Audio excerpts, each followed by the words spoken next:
இன்றைக்கி நம்ம பண்ண போகிறது ஒரு ஜூஸ் ரெசிபி தான். இந்த ஜூஸ் பண்ணுறதுக்கு நான் உலர்ந்த அத்திப்பழம் தான் எடுத்திருக்கேன். ஒரு 4 பீஸ் எடுத்து நைட்டே தண்ணியில் ஊற வச்சுட்டேன். ஏன்னா இது ரொம்ப ஹார்டாக இருக்கும், அடிக்க முடியாது. காலையிலேயே குடிக்கணுங்கிறதுக்காக நான் நைட்டே இதை தண்ணியில் ஊற வச்சு எடுத்துக்கிட்டேன். இந்த ஜூஸை நம்ம காலையில் எம்டி ஸ்டொமக்கில் எடுத்துக்கிறது ரொம்ப நல்லது. காஃபி டீக்கு பதிலாக வாரத்தில் 2 நாள் இந்த மாதிரி எடுத்துக்கோங்க. வெயிட் லாஸ்க்கு ட்ரை பண்ணுறவங்க தைரியமாக இந்த ஜூஸ் எடுத்துக்கலாம். ஏன்னா இதில் 47 கலோரி தான் இருக்குது, 0.2% தான் ஃபேட் இருக்குது. ஊறினோடனே நல்லா சாஃப்ட் ஆயிடுச்சு. தண்ணியை இருத்துட்டு மிக்சியில் போடுங்க, இல்லைன்னா நல்லா அடிபடாது. உங்களுக்கு ஃப்ரெஷ்ஷாக அத்தி கிடைக்கிது அப்படின்னா அதுலேயே நீங்கள் ஜூஸ் பண்ணலாம். ஆனால் அது அதிகமாக கிடைக்காது இல்லையா, அதனால் இந்த மாதிரி கிடைக்கிறத வாங்கி வச்சு யூஸ் பண்ணிக்கலாம். இப்போ இருத்தாச்சு. இப்போ இதை நம்ம மிக்சியில் போட்டு அடிச்சிடலாம்.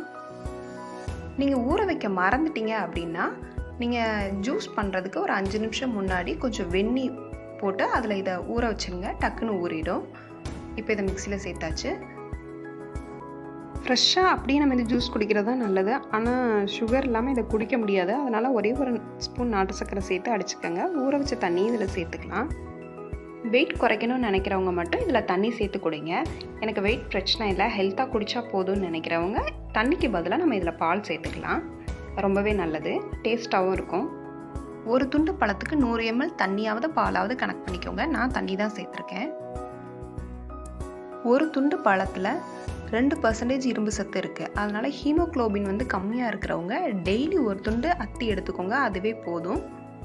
நீங்கள் இதை தனியாக ஒரு பீஸாகவும் சாப்பிட்லாம். ஆனால் இப்படி ஜூஸாக செஞ்சு சாப்பிடும் போது நம்ம காஃபி டீவையும் அவாய்ட் பண்ண மாதிரி ஆச்சு. அத்தி டெய்லி சாப்பிட்டீங்க அப்படின்னா உங்களுக்கு தலைமுடி நல்லா வளரும். மூச்சுக்குழலில் அலர்ஜி ஏதாவது ப்ராப்ளம் இருக்கிறவங்க டெய்லி ஒரு பீஸ் அத்தி எடுத்துக்கிட்டீங்க அப்படின்னாலும் அது சீக்கிரமாக சரியாயிடும்.